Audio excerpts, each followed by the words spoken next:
maintenant nous allons poursuivre le cours. La dernière fois on avait vu les exemples pour calculer la moyenne à partir des effectifs, à partir des fréquences. Nous allons voir quelque chose de nouveau, la propriété de la linéarité à propos de la moyenne. Et là, la propriété sera admise. Donc on va se prendre une série statistique de moyenne x. Si toutes les valeurs de la série sont multipliées par un même nombre petit a, virgule à la ligne, alors la moyenne de la série est aussi multipliée par cette même valeur petit a. On verra un exemple juste après. Et on peut dire aussi, si à toutes les valeurs de la série, on ajoute, attention, tout à l'heure c'était multiplié, maintenant on ajoute un même nombre petit b, virgule à la ligne, alors on ajoute aussi ce nombre petit b à la moyenne.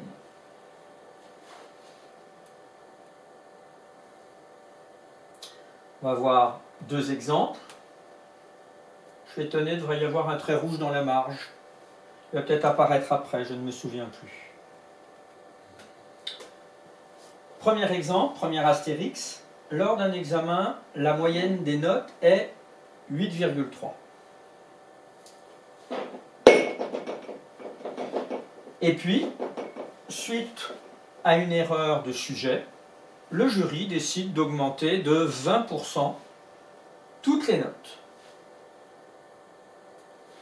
Augmentation de 20%, on l'a vu il n'y a pas très très longtemps. Quelle va être la nouvelle moyenne? Ah, le trait rouge apparaît. Voilà, surprise. C'est les imprévus du direct, ou presque du direct.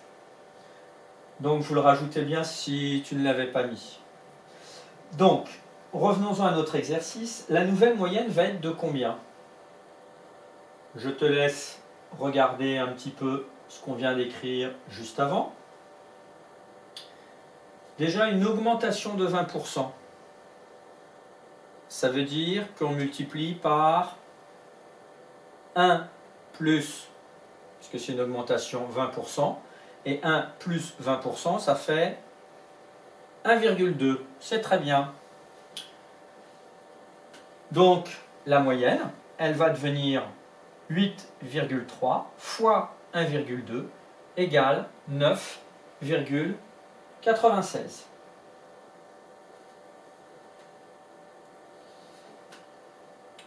Juste un petit retour en arrière. Oui, non. Donc si, pour préciser, on a utilisé la première ici. Première information ici. Donc deuxième exemple, on va illustrer maintenant la suivante. Dans le cas précédent, le jury décide d'ajouter 2 points. Donc là, cette fois-ci, c'est plus la notion de multiplication, mais bien d'ajouter donc l'addition à toutes les notes. Quelle va être la nouvelle moyenne? Tu réfléchis un petit peu. Ça y est, tu as quelque chose à proposer? Je ne t'entends pas, hélas. Donc la nouvelle moyenne va être de 8,3 plus 2 égale 10,3.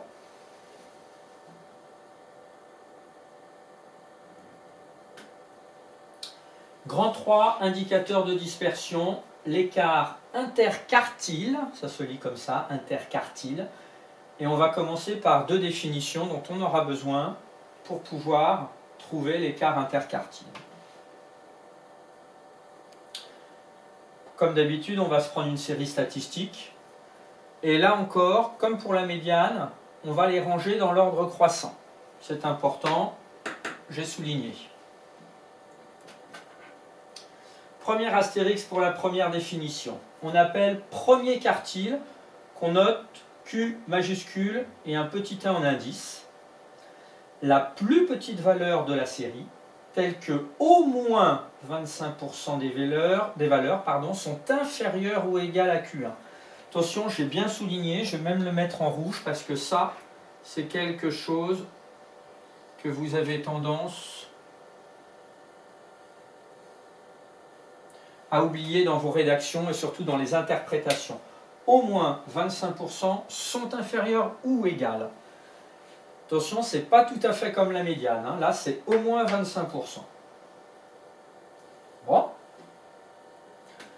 Sauter une ligne. Deuxième astérix. Ah voilà, ça apparaît très vite. Deuxième astérix, on appelle troisième quartile. Q majuscule 3, la plus petite valeur de la série, telle que au moins 75% des valeurs sont inférieures ou égales à Q3. Q1, c'est au moins 25%, Q3, c'est au moins 75%. Un trait rouge à côté de ça, il faut le savoir. Et on va tout de suite voir un exemple d'application.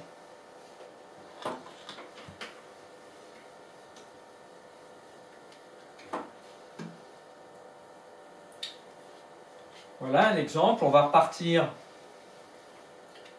sur des valeurs. On peut penser que c'est des pointures de chaussures que j'ai encore prises effectivement. Alors, on en a 2, 4, 6, 8, 10, 11. Là, ce n'est pas la médiane qui nous intéresse, on va chercher le premier quartile. Donc on a 11 pointures, c'est bien ça.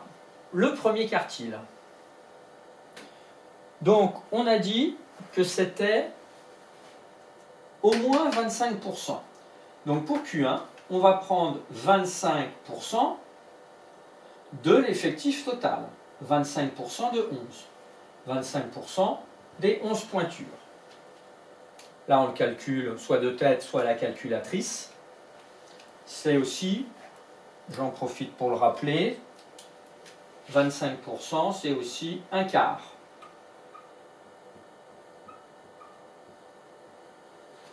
Et un quart, c'est comme si on divise par 2 et que l'on redivise par 2. Donc 11 divisé par 2, 5,5. Et 5,5 divisé par 2, ça donne 2,75. Donc, 2,75, il faudrait trouver quelle est la 2,75e valeur. Par convention, quand ici, ça ne tombe pas sur un nombre entier, à ce moment-là, on va faire un choix. On va prendre la valeur approchée entière par excès. Toujours entière et toujours par excès.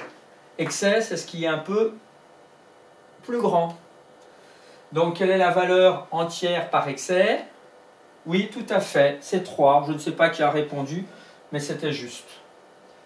Donc, on va dire à ce moment-là, c'est environ la troisième valeur de la série ordonnée.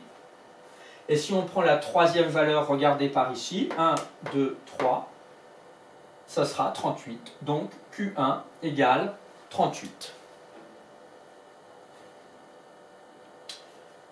On peut en donner une interprétation. Ça veut dire que au moins, vous voyez, on retrouve bien le fameux au moins. Je vais le ressouligner.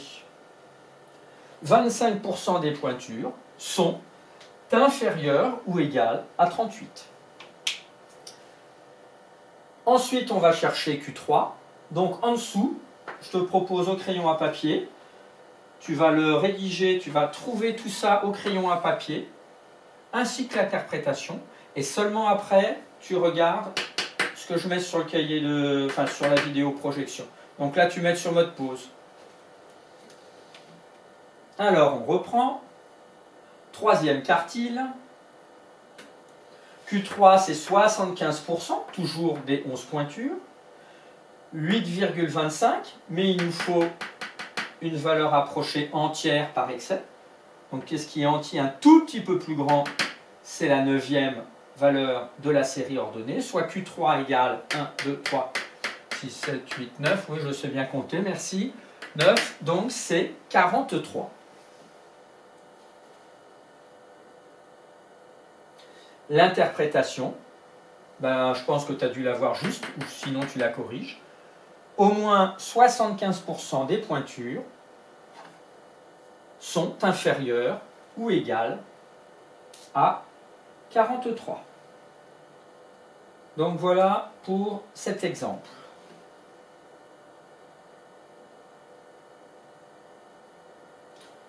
On va juste rajouter la remarque et puis on s'arrêtera là pour le cours aujourd'hui. Pour un grand nombre de données relevées, il faudra, comme pour la médiane, utiliser les effectifs cumulés croissants. Voilà, ce sera tout pour aujourd'hui.